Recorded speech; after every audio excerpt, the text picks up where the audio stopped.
கர்த்தருடைய நாமம் மகிமைப்படுவதாக. கண்களை மூடி உள்ளத்தின் ஆழத்திலிருந்து கர்த்தரை அப்படியே உயர்த்தி, ஆண்டவரே இதுவரையும் எங்களை நடத்தி வந்த பெரிய கிருபைகளுக்காக ஸ்தோத்திரம். அப்படியே கண்களை மூடி உள்ளத்தின் ஆழத்திலிருந்து நன்றியுடைய இருதயத்தோடு சொல்லுங்க, ஆண்டவரே எங்களை பாதுகாத்தீங்க, எங்கள் கூட வந்தீங்க, அதற்காய் ஸ்தோத்திரம். தேங்க்யூலோ. நன்றி ஆண்டவரே, நன்றியோடு துதிக்கிறோம். எங்கள் உயர்ந்தவர் உண்மை நன்றியோடு ஸ்தோத்தரிக்கிறோம். எல்லாரும் கரங்களை உயர்த்தி இந்த பாட்டை அப்படியே பாடி நம்ம வார்த்தைக்கு நேராக போக போகிறோம். தேங்க்யூலோ. ஹல்லேலூயா. இயேசு நாமம், இயேசு நாமம், இயேசு நாமம், இயேசு நாமம், இயேசு நாமம், இயேசு நாமம் வாழ்கவே.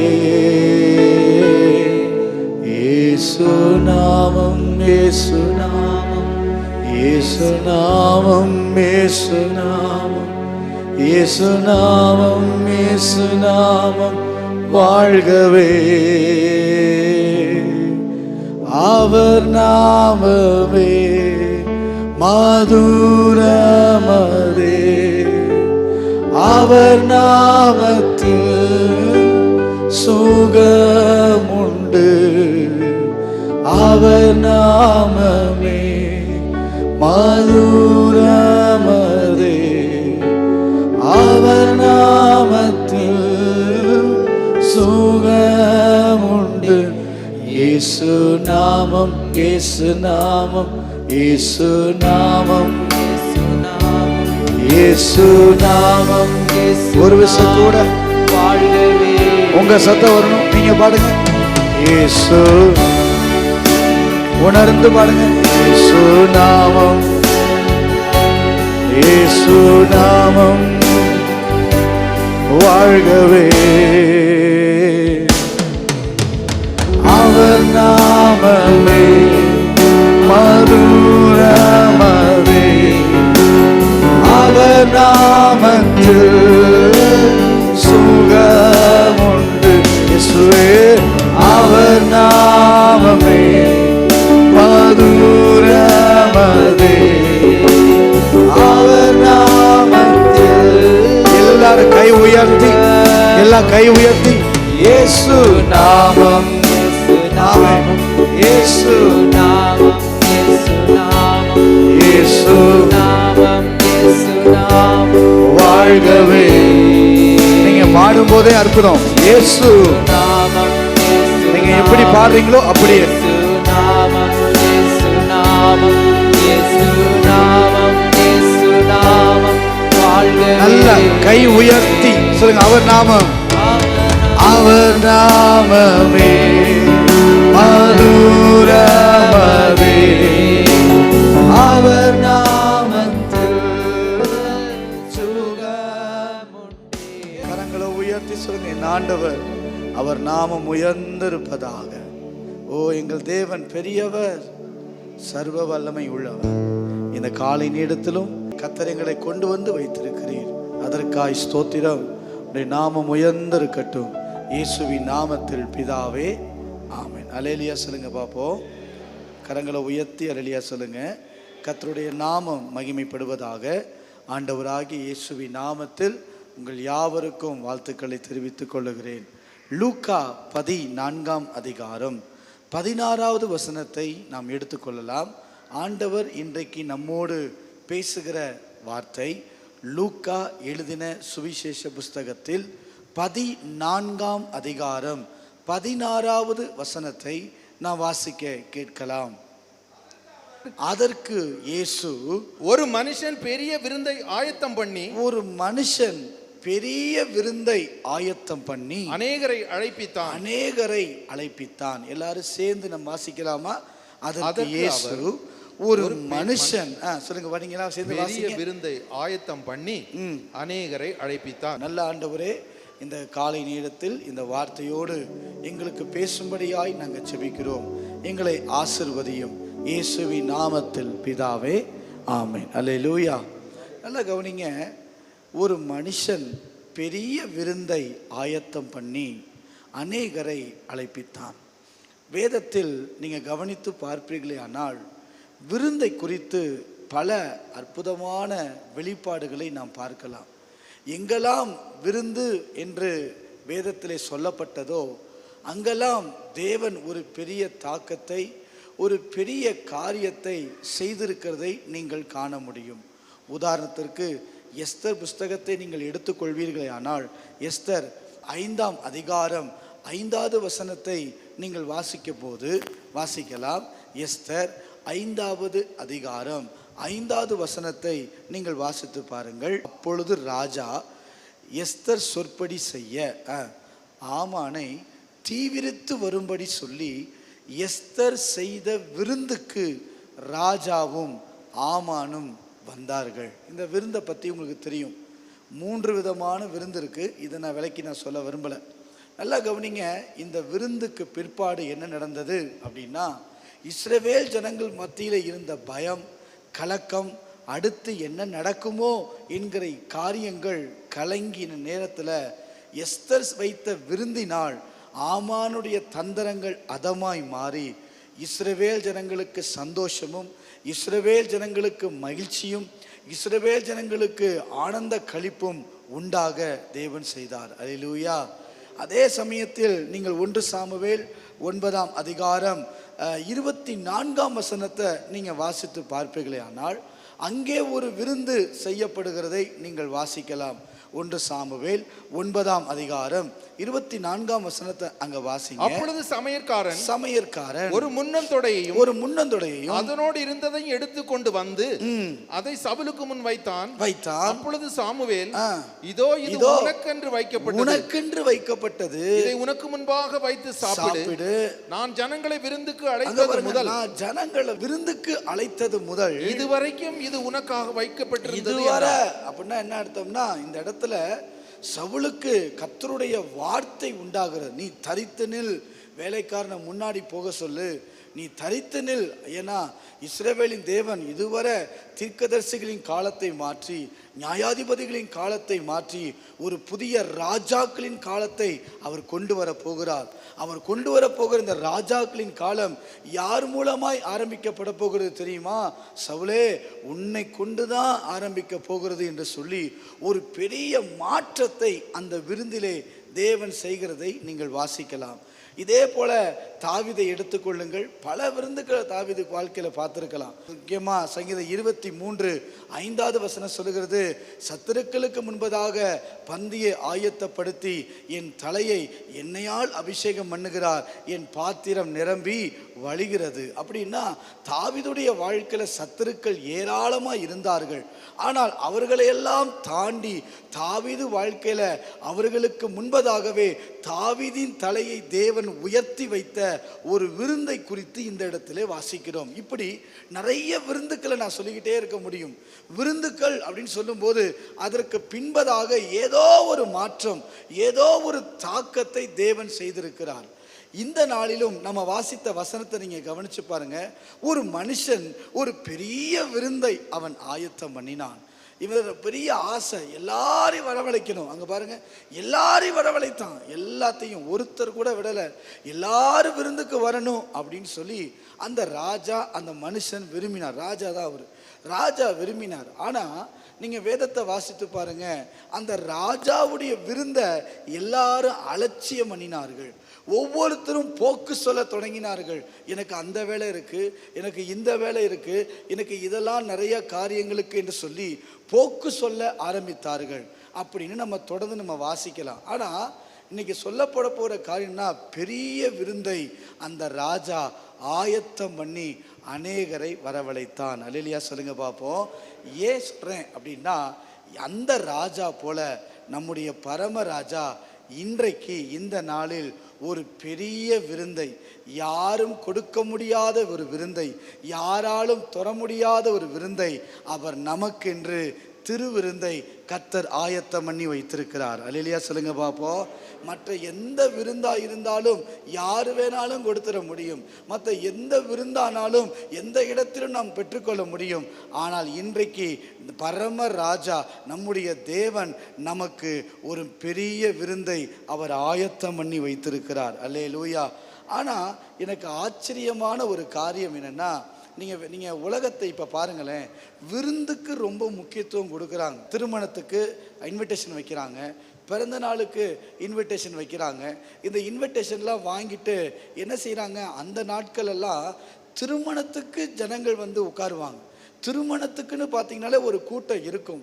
அவர்கள் திருமணத்தில் வந்து ஆசீர்வதிச்சுட்டு, அதான் ஒழுங்கு, அதை ஆசீர்வதிச்சுட்டு அதற்கப்புறம் ரிசப்ஷனுக்கு விருந்துக்கு போவாங்க. சிலர்லாம் பார்த்தீங்கன்னா திருமணத்துக்கு வந்து ஆசீர்வதிச்சுட்டு நாங்கள் வந்துட்டோம்ல, இது போதும், நாங்கள் அதுக்கெல்லாம் வரலை அப்படின்னு கடந்து போகிறவங்கள தான் நான் பார்த்துருக்குறேன் நாட்களில். ஆனால் இப்போ பாருங்களேன், இன்விடேஷன் கார்டு கொடுத்த உடனே பொண்ணு மாப்பிள்ளை பேரை நம்ம பார்க்கறதில்ல. பல கேள்விகளை நம்ம கேட்குறோம். அதில் ஒரு கேள்வி என்ன தெரியுமா, எந்த இடத்துல ரிசப்ஷன், எந்த இடத்துல விருந்து, எந்த இடத்துல போடுறாங்க, எத்தனை மணிக்கு போடுறாங்க, திருமணம் எத்தனை மணி இருக்குது, அதை பற்றி கவலை இல்லை. இப்போ மனுஷனுடைய வாழ்க்கையில் இந்த விருந்துக்கு முக்கியத்துவம். ஏன்னா அவங்க கூப்பிட்டுட்டாங்க, ஒரு கடமைக்கு நம்ம போயிட்டு வந்துடுவோம். அவங்க கூப்பிட்டுட்டாங்க, ஒரு கடமையை நம்ம நிறைவேற்றிட்டு வந்துடுவோம். அவங்க கூப்பிட்டுட்டாங்க, ஒரு காரியத்தை நம்ம செஞ்சுட்டு வந்துடுவோம். அப்படி என்கிற ஒரு கடமையை நிறைவேற்றுகிற அனுபவம் இன்னைக்கு வந்துருச்சு. அந்த விருந்துல பரவாயில்ல, கல்யாண விருந்துல பரவாயில்ல, ஆனா ராஜா அழைத்த விருந்துல கூட கடமையை நிறைவேற்றத்தான் நம்ம வந்திருக்கிறோம், பொறுப்புகளை நிறைவேற்றதான் வந்திருக்கிறோம். உண்மையிலேயே அது எவ்வளவு பெரிய மகிமை நிறைந்த பெரிய விருந்து. அது ராஜா கொடுக்கிறதுனா அது எப்படிப்பட்ட விருந்து. ஒரு உலகத்தில் இருக்கிற ஒரு ராஜா கொடுக்கிற விருந்தே அவ்வளோ பெருசாக இருக்கும்னா, நம்முடைய தேவன் பரம ராஜா, அவர் எனக்கு கொடுத்திருக்கிற என்னை நினைவு கூறும்படி செய்யுங்கன்னு சொன்ன இந்த திருவிருந்து எவ்வளவு மேன்மை நிறைந்தது. அதெல்லாம் நமக்கு கவலை இல்லை. நம்மளை பொறுத்த வரைக்கும் என்ன தெரியுமா, ஒரு பொறுப்பை நிறைவேற்றணும். சொல்லிட்டாங்க, யாராவது நம்மளை கேட்டக்கூடாது, அல்லது எப்பவும் போல ஒரு திருவந்தை எடுத்துட்டு போயிட்டே இருக்கணும். இப்படித்தான் நம்ம யோசிக்கிறோமே தவிர, அந்த ராஜா வைத்த அந்த பெரிய விருந்தின் மகத்துவம் என்ன, அந்த பெரிய விருந்தின் காரியங்கள் என்ன, ஆசீர்வாதங்கள் என்ன என்பதை நம்ம நினைக்கிறதே இல்லை. பாருங்க, இந்த ராஜா வைத்த அந்த விருந்துல கலந்து கொள்ளனா வேற எந்த விருந்துக்கு ராஜா அழைச்சிருக்க மாட்டார். அதே போலதான் இந்த ராஜாவுடைய விருந்துல நாம சரியா பங்கு கொண்டாதான் வரப்போகிற ராஜாவின் விருந்துல நாம பங்கு கொள்ள முடியும். அல்லேலூயா சொல்லுங்க பாப்போம். வெளிப்படுத்தல் 19ஆம் அதிகாரம் 9வது வசனத்தை வாசித்து போங்க, வாசிக்கலாம். வெளிப்படுத்தல் 19வது அதிகாரம் 9வது வசனத்தை நான் வாசிக்க கேட்கலாம். பின்னும் அவர் என்னை நோக்கி ஆட்டுக்குட்டியானவரின் கல்யாண விருந்துக்கு அழைக்கப்பட்டவர்கள் பாக்கியவான்கள். போதும், பாக்கியவான்கள் என்றெழுது என்றான். நல்லா கவனிங்க, ஆட்டுக்குட்டியானவருடைய கல்யாண விருந்து எப்ப, இன்னும் வரப்போகுது. எப்ப வேணாலும் வருகை இருக்கலாம், எப்ப வேணாலும் வந்துடலாம். அந்த வருகையில நம்ம எடுத்துக்கொள்ளப்பட்ட போது நம்ம வாழ்க்கையில இந்த விருந்துல பங்கு இல்லைன்னா அந்த விருந்தையும் நமக்கு பங்கு இருக்காது. ஏன்னா இந்த உலகத்துல இருக்கும் போதே எனக்கும் தேவனுக்கும் ஒரு உறவை வெளிப்படுத்துவது தான் இந்த விருந்து. எனக்கும் ராஜாவுக்கும் ஒரு ஐக்கியம் இருக்குது என்பதை வெளிப்படுத்துவது தான் இந்த விருந்து. இந்த திருவிருந்திலேயே நம்ம சரியா கலந்துக்கலனா, இந்த திருவிருந்தையே நம்ம அசட்டை பண்ணோம்னா, இந்த திருவிருந்தையே நம்ம உதாசனப்படுத்தணும்னா, இந்த திருவிருந்தை எடுக்க வேண்டிய விதமாய் எடுக்காம அபாத்திரமாய் துணிகரமாய் தைரியமாய் நம்ம எடுப்போம்னா, நான் சொல்ல முடியும், அந்த கல்யாண விருந்துல நமக்கு இன்விடேஷன் கிடையாது. அந்த கல்யாண விருந்துல நாம் பங்கு பெற முடியாது. இந்த கல்யாண விருந்துல பங்கு பெறணும்னா இந்த திருவிருந்தை குறித்த வெளிச்சமும் கிருபையும் கர்த்தர் நமக்கு தருவாராக. கரங்களை உயர்த்தி அல்லேலூயா சொல்லுங்க பாப்போம். ஏனென்றால் இன்றைக்கெல்லாம் சபையில் பாடல் ஆராதனை மற்றதுக்கெல்லாம் முக்கியத்துவம் கொடுக்க ஆரம்பிச்சிட்டாங்க. இன்னைக்கு சபைகளில் நீங்கள் கவனித்து பார்த்தீங்கன்னா திருப்பந்திக்கெல்லாம் நிறைய சபைகளில் முக்கியத்துவம் கொடுக்கறது இல்லை. ஒரு கடமைகளை நிறைவேற்றுவதை போல கடந்து போயிட்டோம். அதான் மல்கியா 1ஆம் அதிகாரம் 6-7 வசனங்களை வாசித்து பார்த்தீங்கன்னா அங்கே வேதம் மிக தெளிவாய் சொல்லுகிறது. வாசிக்கலாம். மல்கியா 1ஆம் அதிகாரம் 6வது 7வது வசனத்தை நீங்க வாசித்து பாருங்க. குமாரன் தன் பிதாவையும் ஊழியக்காரன் தன் எஜமானையும் கனம் பண்ணுகிறார்களே, நான் பிதாவானால் என் கனம் எங்கே? நான் எஜமானானால் எனக்கு பயப்படுகிற பயம் எங்கே என்று சேனைகளின் கர்த்தர் தமது நாமத்தை அசட்டை பண்ணுகிற ஆசாரியர்களாகிய உங்களை கேட்கிறார். அதற்கு நீங்கள் என்ன சொல்றீங்க? உமது நாமத்தை எதனால அசட்டை பண்ணோம்? உங்க கணம் கொடுக்குறேன், உங்களுக்கு பயப்படலன்னு நான் எதிர அசட்டை பண்ணேன்? உங்களை கர்த்தருக்கு பயப்படல நான் எப்படி நான் காட்டினேன்? நான் கர்த்தருக்கு பயந்தில்ல, பக்தியா இல்ல, உண்மையா இல்ல, நான் எப்படி காட்டினேன் அப்படின்னா கீழே சொல்லப்படுது, கர்த்தருடைய பந்தி எண்ணமற்று போயிட்டு. எண்ணமற்று போயிட்டு அப்படின்னா கர்த்தருடைய பந்தி அசட்டையா போயிடுச்சு. நான் சொல்லுவது எப்படி புரியுதுன்னு தெரியல. தேவனுடைய பந்தி நமக்கு அசட்டையா போயிடுச்சு. ஒரு காலத்துல கல்யாணத்துக்கு நம்ம வரும்போது நம்ம என்ன செய்வோம்? விருந்துக்கு மட்டும் நம்ம போவோம். கல்யாணம்லாம் எனக்கு கவலை இல்லை பிரதர், அதெல்லாம் எனக்கு பிரச்சனை இல்லை. விருந்து எப்ப, ரிசப்ஷன் எப்ப, கூப்பிட்டாங்க போறோம், கூப்பிட்டாங்க கடமைக்கு நான் போறேன். ஏதோ சொல்லணும்ல, ஏதோ வைக்கணும்ல, ஏதோ செய்யணும்ல, திரும்பி வரணும்ல, அதனால நான் போறேன். ஏன் நமக்கு கவலை இல்லை. கர்த்தருடைய பந்தி எண்ணமற்று போயிட்டு பிரதர், கவலை இல்லை. ஏதோ வந்தோம், ஏதோ திருப்பந்தியை வாங்கணும் அப்படின்ட்டு போக முடியுமா? கிடையாது. இல்லை, வேதம் அப்படி சொல்லலையே. வேதம் அப்படி சொல்லலையே. எனக்கு பயப்படுற பயம் எங்க? நான் பிதாவானால் என்னுடைய கனம் எங்க? என் பயம் எங்க? என் கனம் எங்க? கர்த்தர் கேட்கிறார்ல. இன்னைக்கு போக்கும் வருத்தமா இருக்கிற நிறைய பேர் தானே இருக்கிறோம். தங்கி இருக்கிற அனுபவம், தேவனோடு இருக்கிற அனுபவம், கர்த்தருக்கு பயந்து அந்த திருப்பந்தியை வாங்கும் போது தேவன் பார்க்கிறான்ற எண்ணம் இல்லைல்ல. இன்னைக்கு அதுதான் நான் உங்களுக்கு சொல்ல போறேன். இன்னைக்கு செய்தி தலைப்படுமா, பெரிய விருந்து, தேவன் தருகிற பெரிய விருந்து இது. உலக மனிதனால் கொடுக்க முடியாதது, எந்த மனுஷனும் கிடைக்காதது, எல்லாருக்கும் கிடைக்காதது. எல்லாரும் பாக்கியவான்கள் இல்லை, எல்லாரும் பெற்றுக்கொள்ள முடியாது. ஆனா கர்த்தர் நம்மளை நம்பி இந்த பெரிய விருந்துல அவர் நம்மை அழைத்திருப்பது அவருடைய கிருபை தான். அல்லேலூயா சொல்லுங்க பாப்போம். நான் இதை ஒரு காரணத்தை நான் ஆழமா சொல்லிட்டு நான் கடந்து போகிறேன். இந்த அழைக்கப்பட்ட இந்த பெரிய விருந்தில் நான் பங்கு கொள்ளணும்னா நம்ம வாழ்க்கையில என்ன இருக்கணும்? நல்லா கவனிங்க. என் அழைக்கப்பட்ட விருந்துல ராஜா அழைச்சாரு, ஒரு பெரிய விருந்து ஆயத்தம் பண்ணி எல்லாரையும் அழைச்சாரு. ஒருத்தர் கூட விடல.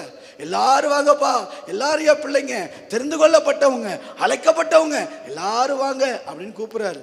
எல்லாரும் வரலாம். ஆனா அந்த திருப்பந்தியினுடைய ஆசீர்வாதங்கள், மேன்மைகளை நம்ம பெற்றுக்கொள்ளணும். முதல்ல ஒரு கருத்தை சொல்லிட்டு நீங்க வாசிச்சு பாருங்க. ஒரே வசனத்தை 1 கொரிந்தியர் 11ஆம் அதிகாரம் 24ஆம் வசனத்தை வாசிங்க. 1 கொரிந்தியர் 11ஆம் அதிகாரம் 24வது வசனம். ஸ்தோத்திரம் பண்ணி அதை பிட்டு நீங்கள் வாங்கி புசியுங்கள், இது உங்களுக்காக பிற்கப்படுகிற, இது உங்களுக்காக பிற்கப்படுகிற என்னுடைய சரீரமாய் இருக்கிறது, என்னை நினைவு கூறும்படி இதை செய்யுங்கள். 3 சுவிசேஷங்கள்ல இது எழுதப்பட்டிருக்கிறது. நான் அதை சொல்லி காட்டுறேன் வேகமா. மத்தேயு 26ஆம் அதிகாரம் 26வது வசனத்தை நீங்க வாசித்து பார்ப்பீர்களானால் அங்க சொல்லப்படுகிற வசனத்தை நீங்க கவனிங்க. மத்தேயு 26:26ல அதை பிட்டு சீஷர்களுக்கு கொடுத்து நீங்கள் வாங்கி புசியுங்கள், இது என்னுடைய சரீரமாய் இருக்கிறது. நல்லா கவனிங்க. நீங்கள் வாங்கி புசியுங்கள், இது என்னுடைய சரீரமாய் இருக்கிறது. மார்க்கு 14ஆம் அதிகாரம் 22ஆம் வசனத்தை வாசித்து பாருங்க. அங்கேயும் அதே தான் சொல்லப்படும். நீங்கள் வாங்கி புசியுங்கள், இது என்னுடைய சரீரமாய் இருக்கிறது. மூன்றாவதாக லூக்கா 22ஆம் அதிகாரம் 19வது வசனத்தை நீங்க வாசித்து பாருங்க. அங்கு நான் கொடுக்கப்பட்ட, உங்களுக்காக கொடுக்கப்படுகிற என்னுடைய சரீரமாய் இருக்கிறது, என்னை நினைவு கூறும்படி செய்யுங்கள். நல்லா கவனிங்க. சீஷர்களுக்கு ஆண்டவர் வெளிப்படுத்தி காட்டுறார். மத்தேயு யாரு? கூட நின்று எழுதினவர். மார்க் யாரு? கேட்டு எழுதினவர். லூக்கா யாரு? விசாரித்து எழுதினவர். நல்லா கவனிங்க. மத்தேயு கூட நின்று எழுதினவருக்கு இவ்வளவுதான் வெளிப்பாடு. மார்க்குக்கு கேட்டு எழுதினவருக்கு அவ்வளவுதான் வெளிப்பாடு. லூக்கா விசாரிச்சு எழுதினால கொஞ்சம் எக்ஸ்ட்ரா உங்களுக்காக கொடுக்கப்படுகிற என்னுடைய சரீரமாக இருக்கிறது. ஆனா பவுலுக்கு, சபைக்கு தேவன் கொடுத்த வெளிப்பாடு என்ன தெரியுமா? அந்த 1 கொரிந்தியர் 11:24 வாசிச்சு பாருங்க. இந்த சரீரம் உங்களுக்காக பிற்கப்பட்ட அல்ல, பிற்கப்படுகிற சரீரமா இருக்குது. நல்லா கவனிச்சுக்குங்க. என்ன அர்த்தம் தெரியுமா? அர்த்தம் தெரியல சொல்றேன். பிற்கப்பட்டனா ஏற்கனவே முடிச்சிட்டாருன்னு நினைக்கிறோம். அவ்வளவுதான், எப்பயோ செல்வையில மறைச்சாருப்பா. அதான் நம்ம அசால்ட்டா நினைக்கிறோம் திருப்பந்திய. அதான் நம்ம எல்லாத்துக்கும் லேட்டாக வரும், அசால்ட்டா பார்க்கிறோம். ஏதுமா பிற்கப்பட்டது தானே? அப்படி கிடையாது. வேதம் அப்படி சொல்லல. சீஷர்களுக்கு வெளிப்படுத்தினது வேற. ஆனா திருச்சபைக்கு கர்த்தர் வெளிப்படுத்தும் போது பவுலுக்கு எப்படி தெரியுமா டைரக்டா அவர் பேசுறாரு?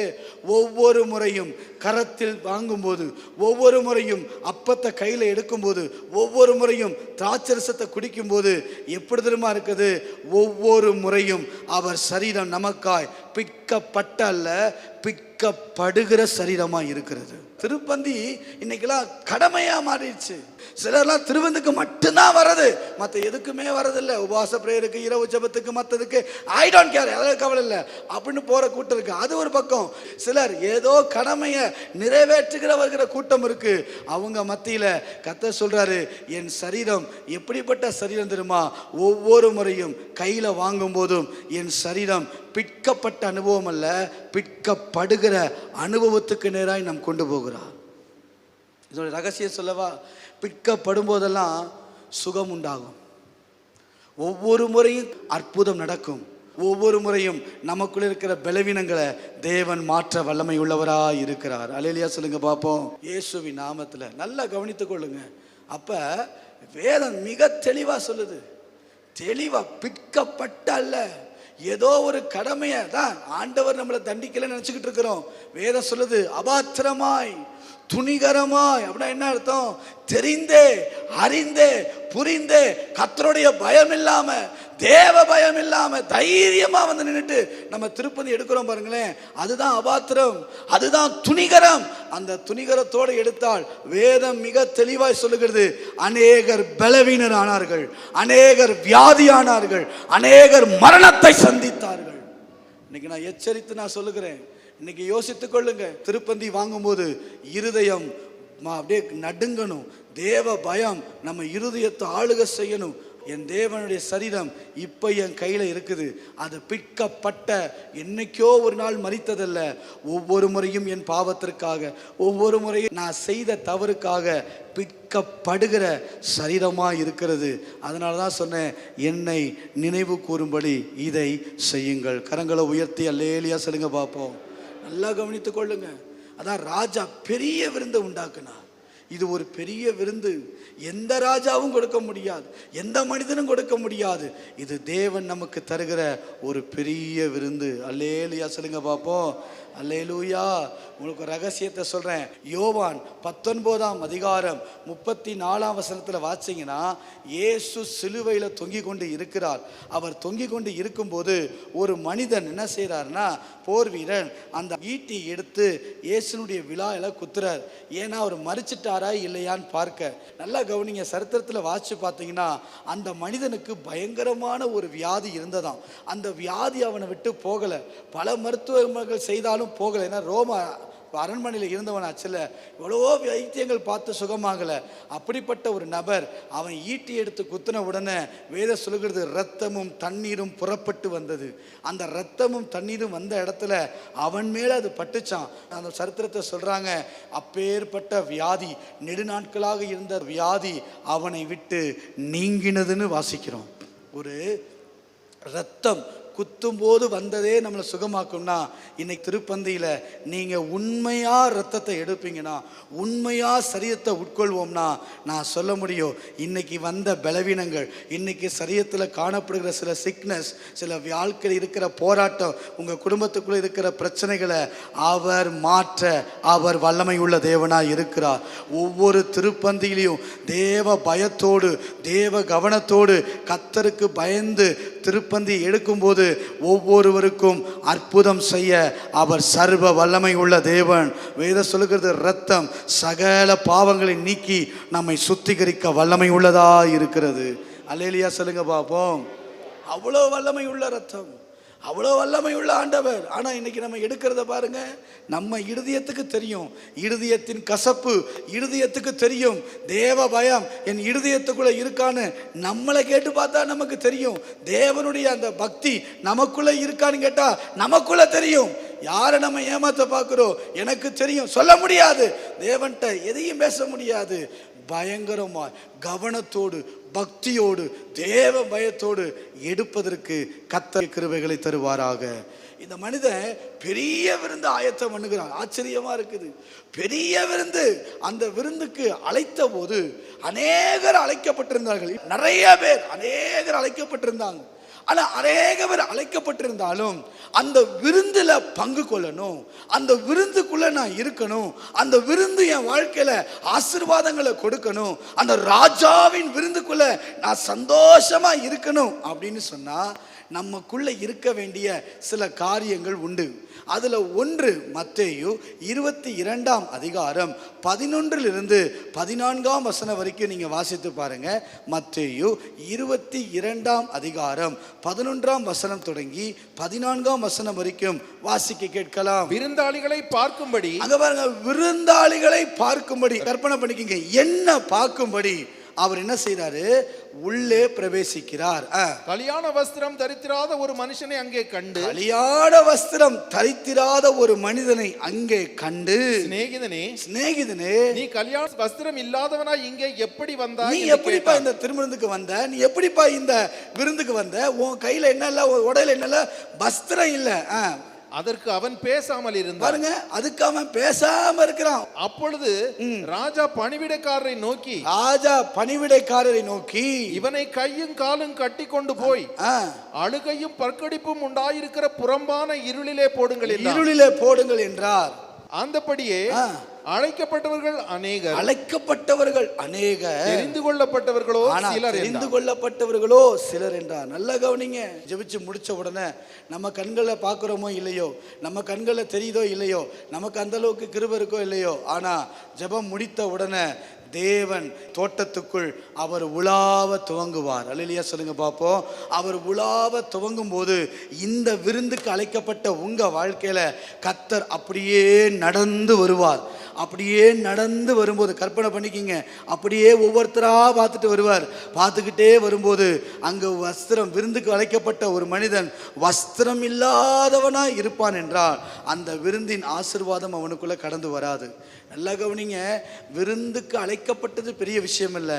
அந்த விருந்தின் ஆசீர்வாதம் நான் சுதந்திரிக்கணும்னா முதல்ல எனக்கு என்ன தெரியுமா தேவை? முதல் காரியம் வஸ்திரம் அவசியம். அல்லேலூயா சொல்லுங்க பாப்போம். வஸ்திரம் அவசியம். இன்னைக்கு வஸ்திரம் இல்லாம நம்ம வாழ்ந்துகிட்டு இருக்கிறோம். யோசித்து பாருங்களேன். வேதத்துல ரட்சிப்பின் வஸ்திரம் என்று உண்டு, துதியின் வஸ்திரங்கள் என்று உண்டு, ஆராதனையின் வஸ்திரங்கள் என்று உண்டு. வேதத்துல நிறைய வஸ்திரங்கள் சொல்லப்படலாம். ஆனா இன்னைக்கு நான் சற்று மாறுதலா உங்ககிட்ட நான் சொல்ல போறேன். நல்லா கவனித்துக் கொள்ளுங்க. மனிதன் பாவம் செய்தவுடன் முதல்ல அவன் தேடி போனது எது தெரியுங்களா? வஸ்திரத்தை தான் தேடி போனான். நல்லா நீங்க கவனிச்சா கர்த்தர் உங்களுக்கு கிருபை தருவார். ஒரு மனிதன் பாவம் செய்த போது அந்த பாவத்தை மறைக்கிறதுக்கு தேவனை தேடி போல, ஆண்டவர் சமூகத்துக்கு தேடி போல, முதல்ல அவன் தேடி போனது எங்க தெரியுமா தேடி போனா? ஒரு வஸ்திரம். என் பாவம் மறைக்கப்பட வேண்டும், என் பாவம் மூடப்பட வேண்டும் என்பதற்கு ஓடி வஸ்திரத்தை போய் தேடி அத்தி இலையில அந்த வஸ்திரம் செய்து கொண்டான். இந்த வஸ்திரத்தை தேவன் ஏற்றுக்கொள்ளவில்லை. அதான் முக்கியம். இன்னைக்கு சிலர் இங்க என்ன நினைக்கிறது தெரியுமா?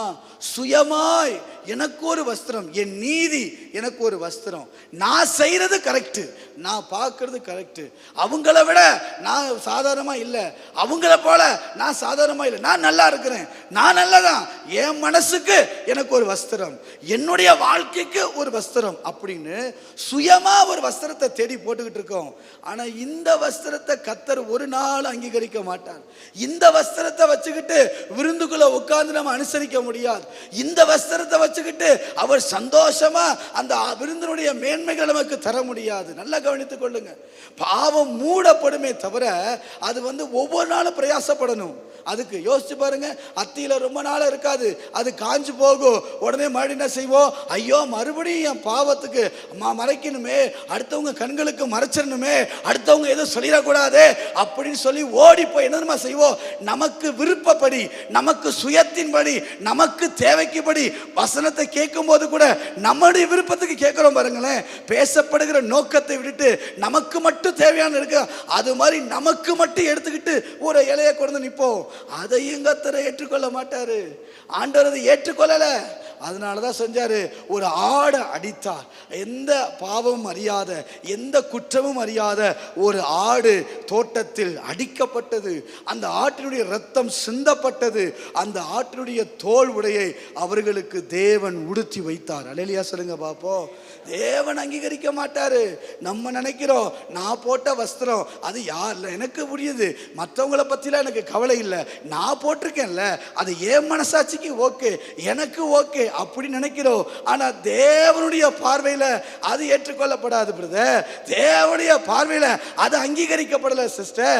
எது தருமா அங்கீகரிக்கப்படும்? அவர் நமக்கு ஒரு ஆடையை கொடுப்பார். அதுதான் ரட்சிப்பின் வஸ்திரம். நமக்காக கல்வாரி சிலுவையிலே அடிக்கப்பட்ட இயேசு, அவர் மூலமாய் சிந்தப்பட்ட ரத்தம், அவர் மூலமாய் நமக்கு வந்த மீட்பு, அந்த மீட்பின் மூலமாய் நம்ம போடுகிற வஸ்திரம் இருக்கு பாருங்களேன், அந்த ரட்சிப்பின் வஸ்திரத்தை தான் தேவன் அங்கீகரிப்பாரே தவிர, என் சுயநீதியினால் எனக்கு பிடிச்ச மாதிரி, எனக்கு வாக்கு இருக்கிற மாதிரி, என் மனசுக்கு தோன்றபடி நான் ஒரு ஆடையை வச்சிருப்பேன். அதுவும் பாவத்தை மூடிதான் இருக்கும், அது பாவத்தை தெரியாத போலதான் இருக்கும். ஆனா தேவனுடைய பார்வையில அது அங்கீகாரம் இல்லை. தேவன் ஏத்துக்க மாட்டார். அவ்வளவுதான், சிம்பிள் தாட். தேவன் அதை விரும்பல. உங்களுக்கு 3 ஆதாம நான் காட்டி கொடுக்கிறேன். ஒன்று, இந்த இலையில இருக்கிற ஆதாம். யோசித்து பாருங்க, இவனுக்கு பாவம் மூடப்பட்டிருக்கு. ஆனா டெம்பரவரி தான், எப்ப வேணாலும் காஞ்சு போலாம், எப்ப வேணாலும் தெரியலாம். தினமும் பாவம் மறைக்க பிரயாசப்படணும், தினமும் அடுத்தவங்களுக்கு என்பதாக நம்மளை மறைத்து கொள்ள பொய்யாய் நடித்து கொண்டிருக்கணும். இவன் இந்த ஆதாம். இன்னொரு ஆதாம் இருக்கிறாரு, தோல் உடையில ஒழுக்கப்பட்ட ஆதாம். அவர் யார் தெரியுமா? பாவம் மூடப்பட்டதே தவிர பாவம் மன்னிக்கப்படலை. நல்லா கவனித்துங்க, பாவம் மூடப்பட்டது, அது உண்மை. பாவம் மூடி இருந்துச்சு, ஆனா அது யாருக்கு தெரியாது. ஏதோ தேவ வசனம், ஏதோ தேவனுக்கு கீழ்ப்படுகிற ஏதோ சில காரியத்துல கர்த்தர் மூடி வச்சிருக்கிறார், அவ்வளவுதான். ஆனா மன்னிக்கப்பட்டுச்சான்னு கேட்டா மன்னிக்கப்படலை. 3வது ஒரு ஆதாம் இங்க நிக்க வச்சுங்க. அப்படியே கற்பனை பண்ணிக்கிங்க, ஒரு நிக்கிறாரு வச்சுக்கோங்க. அவர் யார் தெரியுமா? இயேசுவின் ரத்தத்தினால துவிக்கப்பட்டு, இயேசுவின் ரத்தத்தினால கழுவப்பட்டு அவர் நிற்கிறவர். அவருடைய ரட்சிப்பின் வஸ்திரம் தான் ஒரிஜினாலிட்டி வஸ்திரம். அல்லேலூயா சொல்லுங்க பாப்போம். இப்போ நான் அப்படியே உங்களுக்கு கொண்டு வரேன், புரிஞ்சுக்குங்க. ஒருவருடைய வஸ்திரம் ஒருவருடைய உள்ளத்தில் இருப்பதை வெளிப்படுத்தும். நான் சொல்றது நல்லா கவனித்துக் கொள்ளுங்க. ஒருவருடைய வஸ்திரம் ஒருவர் யார் என்பதை, என்ன எண்ணமுடையவர், என்ன விருப்பமுடையவர், என்ன ஆசை உடையவர், எதில் அவர் எதில் விருப்பம் உள்ளவராக இருக்கிறார்ன்றத ஈஸியாக கண்டுபிடிக்க முடியும். எப்படி? அப்படியே யோசிச்சுக்குங்க. இந்த ஆதாமை பாருங்க, இலையோடு நிற்கிறார். இவரை நம்ம எதையுமே நம்ப முடியாது. நமக்கு பார்த்தாலே தெரியும், இது சுயம்பா, இது சுயத்தோடு உட்கார்ந்துருக்கு. இது பார்த்தாலே அவர் சுயம்னு சொல்லலை, அவர் பாவத்தை மறைச்சு சொல்லலை, மறைச்சு கிடக்கு. இந்த ஆதாமை பாருங்க, மூடி இருக்கு, எப்போ வேணாலும் வெளியே வரலாம், இதையும் நம்ப முடியாது. இந்த ஆதாமை பாருங்க, ஒருவருடைய எண்ணங்களை கண்டுபிடிக்க முடியும்னா முடியும். நம்முடைய வஸ்திரங்கள், நல்லா கவனிங்க, நம்ம உள்ளத்தில் இருக்கிறத அப்படியே பிரதிபலித்து காட்டும். இப்படி சொல்லலாம், என் உள்ளத்துக்குள்ளே இருக்கிறத நான் வெளியே காட்டுறதுக்கு என் வஸ்திரத்தையே நான் யூஸ் பண்ணுறேன். நான் யார், நான் எந்த விருப்பத்தில் இருக்கிறேன், எனக்குள்ள உலகம் இருக்கா, எனக்குள்ள என்ன எப்படிப்பட்ட எண்ணங்களோடு நான் இருக்கிறேன்றத நான் போடுகிற வஸ்திரம் என்னை வெளிப்படுத்தி காட்டும். அல்லேலூயா சொல்லுங்க பார்ப்போம். நான் சொல்கிறேன், நல்லா கவனித்து கொள்ளுங்க, நல்லா கவனிங்க. ஒரு கம்பெனிக்கு போகிறோம், திறமையை மட்டுமா வச்சு அங்கீகரிக்கிறாங்க? திறமையை மட்டுமா ப்ரமோஷன் கொடுக்குறாங்க? இல்லையே. எப்படி கொடுக்குறாங்க? அந்த மனுஷனுடைய ஆடையும் முக்கியம். ஆள் பாதி ஆடை பாதின்னு சொல்லுவாங்க. கந்தையானாலும் கசக்கி கட்டுன்னு சொல்கிறாங்க. ஏன்? அந்த ஆடை, ஒரு மனிதனுடைய வஸ்திரம் ஒரு மனிதனை யார் என்று வெளிப்படுத்தி காட்டும். ஒரு காலத்தில் நமக்குள்ளே இருந்த அந்த தேவ பயம், அந்த வஸ்திரத்தின் குட்னஸ், அந்த வஸ்திரத்துடைய அந்த வெளிப்பாடு இன்னைக்கு இருக்குதான்னு பாருங்க. இன்னைக்கு இல்லை. இன்னைக்கு உலகத்தினுடைய சாயல் முற்றிலுமாக வந்துருச்சு. உலகத்தோடு அப்படியே நம்ம கலந்து போயிட்டோம். உலகத்தை போல வஸ்திரங்களை அனுபவித்து கொள்ள. ஏன்னா நமக்குள்ள நம்ம வெளியே எப்படி தான் இருக்கிறோம், பார்க்கும்போது வேற மாதிரி இருக்கிறோம், ஆனால் உள்ளத்துக்குள்ள தெளிவாக நம்முடைய உடையே காட்டி கொடுக்குது. அவங்களுடைய காரியங்கள் செய்கிற காரியங்களே காட்டி கொடுக்குது. நமது ஆடைக்கும் நம்முடைய உடைக்கும் நம்முடைய ஆன்மாவுக்கும் நெருங்கிய தொடர்பு இருக்குது. தெரியுமா உங்களுக்கு? நம்முடைய போடுகிற வஸ்திரத்துக்கும் நம்ம மேலே இருக்கிற அழைப்புக்கும் தொடர்பு இருக்குது. 2 ராஜாக்கள் 2ஆம் அதிகாரம் 8ஆம் வசனத்தை வாட்சி பார்த்தீங்கன்னா தெரியும். நமது அபிஷேகத்திற்கும் நமது வஸ்திரத்துக்கும் நெருங்கிய தொடர்பு உண்டு. 1 ராஜாக்கள் 18ஆம் அதிகாரம் 46 வசனத்தை நீங்கள் வாட்சி பார்த்தா தெரியும். நமது வல்லமைக்கும் நமது வஸ்திரத்துக்கும் தொடர்பு இருக்கிறது. நீங்கள் வாட்சி பாருங்களேன். வல்லமைக்கு தொடர்பு இருக்குது, அபிஷேகத்துக்கு தொடர்பு இருக்குது, அழைப்புக்கு தொடர்பு இருக்குது. உதாரணத்துக்கு வாசிக்க 2 ராஜாக்கள் 2ஆம் அதிகாரம் 8ஆம் வசனத்தை வாசித்து பாருங்க. அங்க எலியாவின் சால்வை விழுந்த உடனே எலியா தன் சால்வையை எடுத்து முறுக்கி தண்ணீரை அடித்தான். அது இருபக்கமாய் பிரிந்தது. அழைப்பு வந்துருச்சு பாருங்களேன். எஜமானனே நீர் போயிட்டீரு, எனக்கு என்னன்னு தெரியல, அப்படியே விட்டுட்டு போயிட்டீங்க. ரெட்டிப்பான வரம் வேணும்னு கேட்டேன், நான் என்ன செய்யறதுன்னு தெரியல. இந்த யோர்தான் நான் கடந்து போகணும். நீங்க கடைசியா செய்த அற்புதத்தை நான் முன்னாடியே செய்யணும். அப்பதான் நம்புவாங்க, அப்பதான் வல்லமை வரும், அப்பதான் அழைப்பு இருக்குன்னு அர்த்தம். நான் என்ன செய்ய? சால்வை எடுத்து அடிப்பா. வஸ்திரத்தை ஓங்கி அடித்த போது யோர்தான் பிரிந்தது. தரை வழியாய் நடந்து போனான். நான் சொல்ல முடியும், நம்முடைய வஸ்திரங்கள் நம்முடைய அழைப்பை நிரூபித்து காட்டும். நான் கர்த்தரோட பிள்ளை அப்படின்றத சொல்லிக்கிறதுல இல்லை, நம்முடைய வஸ்திரங்களே நம்மை வெளிப்படுத்தி காட்ட முடியும். இன்னைக்கு யோசித்து பாருங்க, நம்ம எப்படி உடைகள் உடுத்துகிறோம். இன்னைக்கு சபையை நேசிக்கிறேன்னு சொல்றோம், சபை தரிசனத்தை ரொம்ப நேசிக்கிறேன்னு சொல்றோம், சபையில நான் ரொம்ப ஜெபிக்கிறேன், மூத்தாள் நபர் அப்படி என்னமோ சொல்றோம். ஆனா நம்முடைய வஸ்திரங்கள் பாருங்க, நம்ம வஸ்திரங்கள் எப்படி இருக்குது. இன்னைக்கு வஸ்திரங்கள் உலகத்தோட அப்படியே இறஞ்சு போயிட்டோம். இன்னைக்கு யாரும் அந்த இதெல்லாம் கட்டுறதே கிடையாது. இன்னைக்கு யாரும் எந்த விருப்பங்களும் கிடையாது. சபையில எப்படி வேணா இருந்துட்டு போலாம் பிரதர், ஏன்னா நமக்கு அந்த காரியங்கள்லாம் முடிஞ்சு போ, அதெல்லாம் பழசு அப்படின்னு போகிறோம்ல. இன்னைக்கு யோசித்து பாருங்களேன், நம்முடைய வாழ்க்கையில கர்த்தர் பார்க்கிறாரு. உள்ள நுழையும் போது வஸ்திரமே இல்லையே. எப்பா கல்யாண வஸ்திரம் எங்க? ரட்சிப்பின் வஸ்திரம் எங்க? நான் எதிர்பார்த்தது எங்க?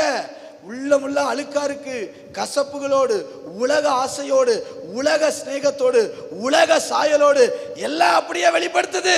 அப்புறம் எப்படி நான் செய்ய முடியும்? அப்புறம் எப்படி திருப்பந்தி நான் ஆசீர்வதிக்க முடியும்? அப்புறம் எப்படி உன் மேல அபிஷேகத்தை ஊற்ற முடியும்? அப்புறம் எப்படி உன் மேல வல்லமைப்படுத்த முடியும்? உன்னை நான் அழைக்க முடியும், உன்னை நான் தெரிந்து கொள்ள முடியும். கர்த்தர் கேட்கிறாருல்ல. இன்னைக்கு மீண்டும் நான் தெளிவா சொல்ல முடியும். ஏதோ ஒரு காரியத்தை வந்தோம், ஏதோ திருப்பந்தி அட்டெண்ட் பண்ணிட்டோன்னு போகாம இன்னைக்கு சற்று நிதானித்து பாருங்க, என் வஸ்திரம் என்னை யார் என்று காட்டி கொடுக்கிறது. அல்லேலூயா சொல்லுங்க பாப்போம். 3 கருத்துக்களை வேகமா சொல்லி நான் முடிக்கிறேன். நம்பர் 1, என் வஸ்திரம் எப்படி இருக்கணும் தெரியுமா? நம்பர் 1, அப்ரூவ்டு பை காட், தேவனால் அங்கீகரிக்கப்பட்ட ஒரு வஸ்திரமாய் நாம் இருக்கணும். ஆதியாகமத்தில் நம்ம வாசித்த பகுதி தான். அவங்க அத்தியில போட்டுட்டு வந்தாலும் தேவன் அதை அங்கீகரிக்கலை. தேவன் அங்கீகரிக்கிறாரா அப்படின்றத நம்ம கவனிக்கணும். நான் போடுற இந்த ட்ரெஸ்ஸு, சர்ச்சுக்கு வர மற்ற மீட்டிங் போகும்போது எப்படியெல்லாம் நம்ம ட்ரெஸ் பண்ணிட்டு போகிறோம், அவங்க கனம் கொடுக்கணும். ஒரு இன்ட்ரி போகும்போது இப்படி தான் போவோமா, ஒரு மற்ற இடத்துக்கு போகும்போது இப்படி தான் போகிறோமா, சபைக்கு வரும்போது மட்டும் எனக்கு உலக சாயல். இன்றைக்கி யோசிச்சு பாருங்கள், இன்றைக்கி ட்ரெஸ்ஸை போடும்போது நின்று பார்க்கணும், நம்ம பிள்ளைகளை பார்க்கணும், சபைக்கு கூட்டிகிட்டு வரும்போது பிள்ளைகளை நிறுத்தி பார்க்கணும் எப்படி இருக்குது. தேவன் அங்கீகரிப்பாரா? மனுஷன்லாம் 2வது, நண்பர் 2வது, அதெல்லாம் 2வது. என்னை யார் தெரியுமா முதல்ல அங்கீகரிக்கணும்? கர்த்தர் என்னை அங்கீகரிக்க வேண்டும். அல்லேலூயா சொல்லுங்க பாப்போம். கர்த்தர் அங்கீகரிக்கலனா இந்த விருந்துக்கு வந்து என்ன தம்பி முக்கியம்? வாலிப தம்பி யோசிச்சுப்பார். கர்த்தர் அங்கீகரிக்கலனா நம்ம போட்டிருக்கிறதுல என்ன பிரயோஜனம்? எவ்வளோ காஸ்ட்லியாக போட்டாலும், எவ்வளோ இதாக நான் சொல்லுவேன், செகண்ட் செஷனில் நான் சொன்னேன், என்னதான் டிஃப்ரெண்ட்டாக போட்டாலும் டிக்னிட்டியை மட்டும் விட்டுடவே கூடாது. என்னதான் நம்ம இது போட்டாலும் டீசெண்ட்டை மட்டும் நம்ம விட்டுடவே கூடாது. நம்ம வாழ்க்கையில் அது ரொம்ப முக்கியம். கிறிஸ்தவர்கள் என்பதை வெளியிலையும் நம்ம ஆடையிலும் வெளிப்படுத்த கர்த்தர் கிருபை தருவாராக. தேவன் அங்கீகரிக்கணும். முதல்ல என்னுடைய காரியங்களை கர்த்தர் விரும்புவாரா? நான் இப்படி இருக்கிறத தேவன் ஏற்றுக்கொள்வாரா? கர்த்தர் இதை அக்செப்ட் பண்ணுவாரா? தேவன் அங்கீகரிக்கிற மாதிரி தான் என்னுடைய காரியங்கள் இருக்குதா? இதை நம்ம பார்க்கணும். இதை பார்த்தா இந்த திருப்பந்தி கர்த்தர் பெரிய விருந்தாய் கர்த்தர் மாற்றுவார். அல்லேலூயா சொல்லுங்க பாப்போம். நம்பர் 2, 2வது அப்ரோப்ரியேட் கிளாத்திங், அதாவது பொருத்தமான வஸ்திரமா இருக்குதா செக் பண்ணி பாருங்க. என் ஸ்தானம் என்ன, என் ஸ்தானம் என்ன, என் குடும்பம் என்ன, என்னுடைய நிலை என்ன, என் வயது என்ன, வயதுக்கு ஏற்றபடி, ஸ்தானத்துக்கு ஏற்றபடி, குடும்பத்துக்கு ஏற்றபடி, வேலைக்கு ஏற்றபடி கரெக்டாக நம்ம போடணும்ல. பொருத்தமான வஸ்திரம் இருக்கணும்ல. உபாகமம் 22ஆம் அதிகாரம் 5வது வசனத்தை வாசிச்சு பாருங்க. தேவன் எதை அருவருக்கிறார் தெரியுமா? வாசிக்கலாம். உபாகமம் 22ஆம் அதிகாரம் 5ஆம் வசனத்தை வாசித்து பாருங்க. புருஷரின் உடைகளை ஸ்திரீகள் தரிக்கலாகாது. ஆகாதுல. ஸ்திரீகளின் உடைகளை புருஷர்கள் தரிக்கலாகாது. ஆகாதுல. அப்படி செய்கிறவர்கள் எல்லாரும் உன் தேவனாகிய கர்த்தருக்கு அருவருப்பானவர்கள். அப்படி இருக்குல்ல. ஆனா இன்னைக்கு நம்ம எப்படி இருக்கிறோம்? இன்னைக்கு யோசித்து பாருங்களேன். கேட்டா ஃபேஷன், அதான் சொன்னேன், டிஃப்ரெண்டா இருக்கலாம், ஆனா டிக்னிட்டியை மட்டும் விட்டுடக்கூடாது. டிஃப்ரெண்ட்டாக பேசலாம், டிஃப்ரெண்ட்டாக நின்றுக்கலாம், ஆனால் ஒரு நாள் நம்ம வாழ்க்கையில் இருக்கிற அந்த டிக்னிட்டியை, அந்த டீசென்சியை நம்ம விட்டுடவே கூடாது. டிசைன் பண்ணுங்க, டிசைனாக போடுங்க, யார் வேணா சொன்னா, ஆனால் டீசென்சி ரொம்ப முக்கியம் இல்லை. நான் கர்த்தருடைய பிள்ளை என்பதை எதில் வெளிப்படுத்தணும்? என் பாத்திரம் உள்ள மட்டுமல்ல வெளியையும் சுத்தமாக இருக்குதுதான், அதனை கர்த்தர் ஜெயம் எடுக்க முடியும். கரங்களை உயர்த்தி அல்லேலூயா சொல்லுங்க பார்ப்போம். யோசித்து பாருங்க. என் பொருத்தமாக நான் போடுறேன்னா என் ஸ்தானத்துக்கு தகுந்தபடி நான் என்னோட உடை இருக்குதா?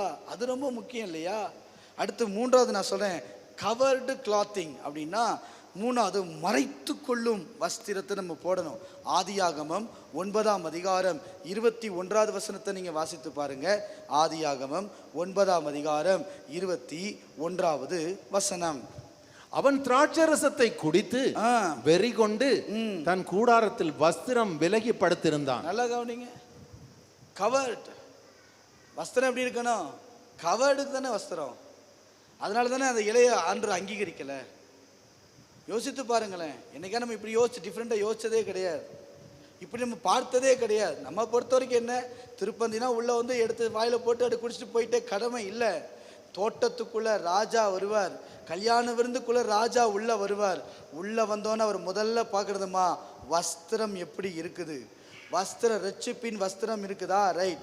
அடுத்த இந்த வஸ்திரம் சரியா இருக்குதா, 2 சரியா இருக்கணும். இன்னைக்கு யோசிச்சு பாருங்க. வஸ்திரம் விலகி படுத்து யாரு? சத்ருவில் பிடிக்கப்பட்டவங்க தான் வஸ்திரம் அப்படி விலகி இருப்பாங்க. சத்ருவால பிடிக்கப்பட்ட ஈஸியாக கண்டுபிடிச்சிட்டு போயிடலாம். இதுக்கு பெரிய எக்ஸ்பிளனேஷன் தேவையில்லை. யாத்ராகமம் வாசிங்க 32ஆம் அதிகாரம் 25ஆம் வசனத்தை வாசிச்சு பாருங்களேன். யாத்ராகமம் 32ஆம் அதிகாரம் 25வது வசனத்தை வாசிச்சு பாருங்க. ஜனங்கள் தங்கள் பகைவருக்குள் அவமானப்படத்தக்கதாக ஆரோன் அவர்களை நிர்வாணமாக்கி இருந்தார். பாருங்க, ஏன் என்ன காரணம்? மோசே நிர்வாணமா பார்த்ததுக்கு காரணம் என்ன? இவர்கள் யார் தெரியுமா? தேவஜனம். நான் வசனத்தோடயே காட்டுறேன், நானா எதுவும் பேசல. யோசிச்சு பாருங்க, தெளிவா சொல்ல முடியுது. ஏன் அவங்க நிர்வாணமா மோசே பார்க்கக்கூடிய சூழ்நிலை வந்தது? என்ன காரணம்? யார் இவர்கள்? தேவஜனம். யார் இவர்கள்? தேவனால் பிரிக்கப்பட்டவர்கள். யார் இவர்கள்? தேவனால் முன்குறிக்கப்பட்டவர். யார் இவர்கள்? ஆனா என்னைக்கு ஆராதனை முறை மாறிச்சோ ஆட்டோமேட்டிக்கா அவங்க நிர்வாணம் ஆயிட்டாங்க. பாருங்களேன், வஸ்திரம் மாறிச்சு. பாருங்களேன், யோசிச்சு பாருங்க. என்னைக்கு நான் எப்போவுமே என் தேவன் தான், அவர் தான் என்னுடைய லைஃப், அவர் தான் அப்படின்னு நான் ஆராதிச்சுட்டு இருந்த போது அந்த ஆராதனை நேசம் இருந்தது, அந்த ஆராதனை தேவனுடைய அன்பு இருந்தது. தேவனை முன்னாடி வச்சுட்டு போன வரைக்கும் என்னை ஒருவரால் என்னை நிர்வாணப்படுத்த முடியாது. ஒருவரால், ஏன்னா கர்த்தருடைய மகிமை என்னை மூடிச்சு, தேவ பிரசன்னம் என்னை மூடிச்சு. ஆனால் என்னைக்கு என் வாழ்க்கையில் ஆராதனை மாறினதோ, என்னைக்கு தேவனை விட்டுட்டு மற்றதை நான் பார்க்க ஆரம்பித்தேனோ, ஒரு கடமைக்காக தொழுது கொள்ளுதல், கடமைக்காக சர்ச்சுக்கு வர்றது, கடமைக்காக நிற்கிறது, கடமைக்காக போறது அப்படின்னு என்னைக்கு வந்ததோ அன்னைக்கு என் ஆராதனை மாறின போது, என் ஆராதனுடைய வழிகள் மாறின போது என் வாழ்க்கையில வஸ்திரங்கள் நான் இழந்து போனேன். ரட்சிப்பின் வஸ்திரம் இழந்து போனதுக்கு காரணம் என்ன? ஆராதனை மாறிடுச்சு. தீட்டுப்பட்டதுக்கு காரணம் என்ன? ஆராதனை மாறிடுச்சு. இன்னைக்கு கர்த்தர் நமக்கு அந்த காரியங்களை மாற்றி நம் வஸ்திரத்தை காத்துக்கொள்ள கர்த்தர் கிருபை தருவாராக. கரங்களை உயர்த்தி அல்லேலூயா சொல்லுங்க பாப்போம். அல்லேலூயா சொல்லுங்க. தேவனை மகிமைப்படுத்தணும், இடலற்றவங்களா இருக்கணும், மற்றவங்களுக்கு இடல நம்ம இருக்கவே கூடாது. ரோமர் 14ஆம் அதிகாரம் 21வது வசனத்தை நீங்க வாசியுங்கள். ரோமர் 14:21 வசனம் வாசித்து முடிக்க போகிறோம். வாசிக்கலாம். ரோமர் 14:21 மாம்சம் புசிக்கிறதும் மதுபானம் பண்ணுகிறதும் மற்ற எதையாகிலும் செய்கிறதும் உன் சகோதரன் இடறுகிறதுக்காவது தவறுகிறதற்காவது பலவீனப்படுகிறதுக்காவது ஏதுவாயிருந்தால் அவைகளில் ஒன்றையும் செய்யாமல் இருப்பதே நன்மையாயிருக்கும். செய்யாம இருக்கிறது ரொம்ப நல்லது. நான் சொல்றேன், மற்றவங்களுக்கு இடரல் வராம வாழ்க்கையில வாழ்றோம் பாருங்களேன், அது பெரிய ஒரு ஆசீர்வாதம். கரங்களை உயர்த்தி அல்லேலூயா சொல்லுங்க பார்ப்போம். நீங்க என்ன சொல்லுங்க, இந்த தரிசனத்தை நேசிக்கிறேன், இந்த சபையை நேசிக்கிறேன், இந்த இதை நான் நேசிக்கிறேன். நேசிக்கக்கூடிய பலன் என்ன தெரியுமா? அடுத்த சந்ததிகள், அடுத்த பின்பற்றி வரவங்க, பெற்றோராகிய நாம் அல்லது சகோதரராகிய நாம் அல்லது விசுவாசியாகிய நாம், வரப்போகிற சந்ததிகளுக்கு இடரலாய் இல்லாதபடி கர்த்தர் நம்மை பாதுகாத்து கொள்வாராக. கரங்களை உயர்த்தி அல்லேலூயா சொல்லுங்க. இப்படிப்பட்ட சம்பவங்கள் வராதபடி ஆண்டவர் தோட்டத்தில் உலாவும் போது என் இரட்சிப்பின் வஸ்திரம் மட்டுமல்ல, என்னுடைய வெளியில இருக்க வஸ்திரமும் பரிசுத்தமாய் காத்தப்பட வேண்டும். அல்லேலூயா சொல்லுங்க பார்ப்போம். அல்லேலூயா. நல்லா யோசிச்சுக்குங்க. ஒரு டீ கடைக்கு போகிறோம், டீ நல்லா இருக்கு, ஆனால் டீ டம்ளர் நல்லா இல்லைன்னா யாராவது குடிப்போமா? டீ நல்லா தான் பிரதர் இருக்கு, ஆனால் டீ டம்ளர் ரொம்ப அழுக்காக இருக்குது, ரொம்ப ஸ்மெல் அடிக்குது, வெளிப்புறம் சரியாகவே இல்லை, யாராவது குடிப்போமா? ஒரு கடைக்கு போகிறோம், ஒரு கடையில் உட்கார்ந்துருக்கிறோம், கடையில் இருக்க சாப்பாடு நல்லா இருக்கலாம், ஆனால் அந்த கடை பக்கத்தில் சாக்கடையும் குப்பையும் தூசியும் உட்கார்ந்துருந்தா யார் போய் உட்கார்ந்து சாப்பிடுவா? அதே போல தான் நம்ம நினைக்கலாம், நான் செய்கிறேன், நான் கரெக்ட் அப்படின்னு நம்ம நினைக்கலாம். ஆனால் வெளிப்புறமும் ரொம்ப முக்கியம். பாத்திரத்தின் உட்புறம் மட்டுமல்ல, பாத்திரத்தின் வெளிப்புறமும் சரியா இருக்குமானால் திருப்பந்தி பெரிய திருப்பந்தியாய் கர்த்தர் மாற்றி தருவார். நான் மீண்டும் சொல்ல, அப்பம் பிற்கப்பட்ட அப்பம் அல்ல, பிற்கப்படுகிற அப்பம். நான் சொல்ல முடியும், திருப்பந்தியில் நீங்கள் கையில் வாங்கும்போது அந்த பயம், அந்த வஸ்திரத்தை ரட்சிப்பின் வஸ்திரத்தோடு தேவ பயத்தோடு வாங்கினா, உன்னதத்தோடு அர்ப்பணிப்போடு வாங்கினா, பல வியாதிகள் இன்றைக்கே மாற கர்த்தர் கிருபை செய்வார். பல பிரச்சனைகளை விடுதலையாக்க கர்த்தர் செய்வார். Thank you father. நன்றியோடு துதிக்கிறோம்.